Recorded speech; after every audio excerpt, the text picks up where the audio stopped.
சென்னை அடுத்த திருவேற்காட்டில் 100 சவரன் நகை கொள்ளையடிக்கப்பட்ட சம்பவத்தில் உரிமையாளரே நாடகமாடியது விசாரணையில் அம்பலமானது.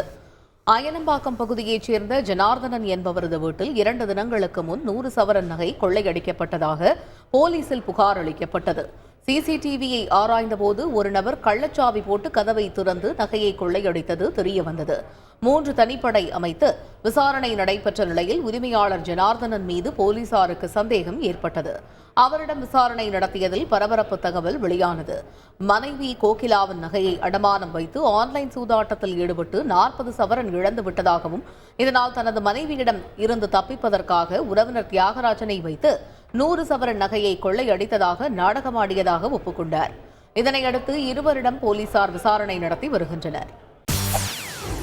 செய்திகளை உடனுக்குடன் தெரிந்து கொள்ள உடனே சப்ஸ்கிரைப் பண்ணுங்க.